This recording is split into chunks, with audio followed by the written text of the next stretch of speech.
Bonjour à tous et bienvenue sur Maths-vous au travail. Je suis content de vous retrouver ce lundi 11 mai pour la suite de nos aventures mathématiques en plein confinement. Aujourd'hui, petit lundi tranquille, je vous ai rien mis de spécial sur Pronote car je suis un tout petit peu en retard pour être tout à fait honnête. J'ai énormément de choses à faire pour les orientations de fin mai pour ma classe de seconde en tant que professeur principal. Donc je numérise, je scanne, je récupère, je passe des coups de fil et j'ai pas mal de dossiers à faire de réorientation. Donc je n'ai pas eu le temps de faire ça, donc je m'en excuse sincèrement, mais ça vous fait une petite pause et je vais vous expliquer un peu ce qui va se passer dans la suite de la semaine. Donc, je vais commencer d'abord par les quatrièmes. Donc, les quatrièmes, vous savez que depuis une dizaine de jours, nous sommes sur le logiciel Scratch, ce fameux logiciel algorithmique de collège, mais qui est très très très difficile pour certains. J'ai de nombreux mails, de nombreux messages sur Pronote de parents et d'élèves qui n'arrivent pas à se connecter, à télécharger le logiciel, ou même installer les petits fichiers Scratch que je vous donne sur Pronote.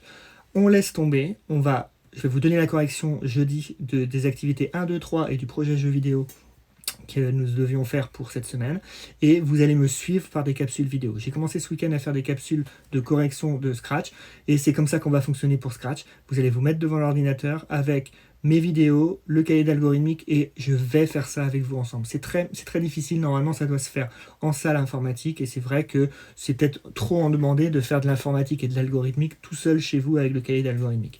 Donc je vais faire ça avec vous point par point.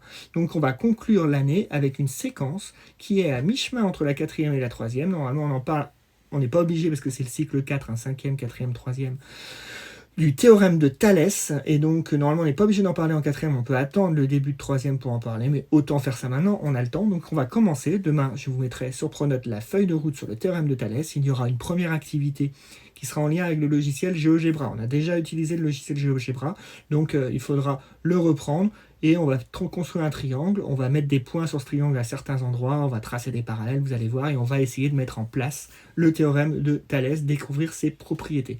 Vous aurez ce qu'il faut retenir, un petit encadré rouge à noter dans votre cahier par la suite. Donc je vous retrouve demain pour le théorème de Thalès.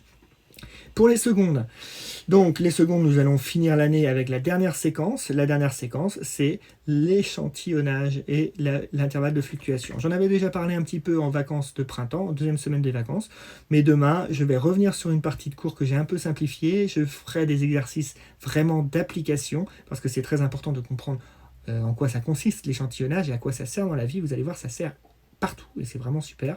Et il y aura des feuilles d'exercice d'application à faire. Donc je vous retrouve demain.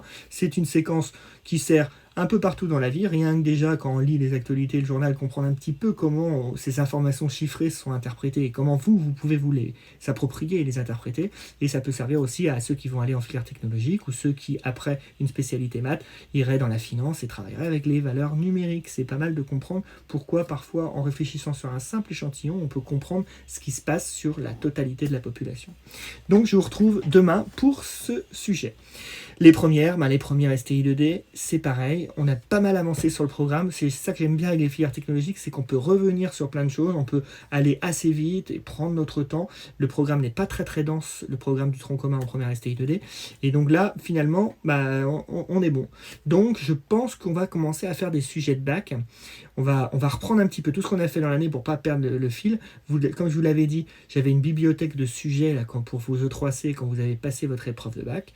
Je pense que je vais reprendre des sujets blancs que j'avais, et on va pouvoir s'entraîner et se les refaire, comme ça vous ne perdrez pas le fil et vous serez bon pour la rentrée prochaine en terminale STI 2D. Je n'ai pas dit qu'on ne reprendrait pas les cours en juin, mais qui sait, c'est pas certain que l'on se revoit, et à mon grand malheur, je ne vais pas pouvoir vous revoir cette année, je pense. Bon, je ne sais pas, attendons notre cher président Macron, voir si début juin nous sommes vraiment déconfinés et que le lycée peut reprendre. Bon. Les terminales STI 2D, je vous retrouve demain pour la dernière séquence, les lois de probabilité.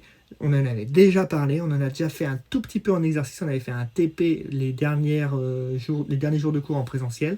Mais là, on va revoir la loi binomiale, on va revoir la loi exponentielle. On va, comme je le fais avec les secondes, on va reparler un petit peu d'intervalle de fluctuation et d'échantillonnage parce que c'est au programme de bac. Et on ne sait jamais, il y a peut-être certains terminales STI 2D avec leurs notes de premier et de deuxième trimestre n'auront pas suffisamment de points pour obtenir le bac dans ce qu'on appelle le bac écrit au contrôle continu. Donc peut-être que vous choisirez les maths que si vous avez une mauvaise moyenne pour rattraper des points, parce que l'oral du bac en début juillet, on peut prendre les maths et c'est une matière qui est assez facile pour avoir des points. Donc bon, on peut tomber sur cet intervalle de fluctuation. Donc il ne faut pas hésiter à suivre les vidéos pour savoir ce qu'il en est. Donc voilà pour ce qui est de la vidéo d'aujourd'hui. Je suis désolé, bon, ça vous fait une petite pause. C'est vrai que c'était une journée un peu maussade, pluvieuse, grise. Vous auriez sûrement aimé faire des mathématiques, je le sais très bien. Mais donc on se retrouve demain. Ça sera un petit peu plus intense, il y aura beaucoup plus de choses. Je suis vraiment très embêté de ne pas vous avoir mis de choses aujourd'hui. Mais bon, à la demande de nos chefs et de notre autorité hiérarchique, il faut aussi vous laisser respirer un petit peu dans cette période de confinement un peu stressante. Mais bon, j'espère vous retrouver en forme demain. N'hésitez pas à liker cette vidéo, à la regarder plusieurs fois, à vous abonner si vous ne l'êtes pas encore. Bon, je vous dis à demain. Je parle beaucoup trop, comme d'habitude, et beaucoup trop vite. Je prends ma respiration et je vous dis à demain. Et surtout, n'oubliez pas, matez-vous au travail.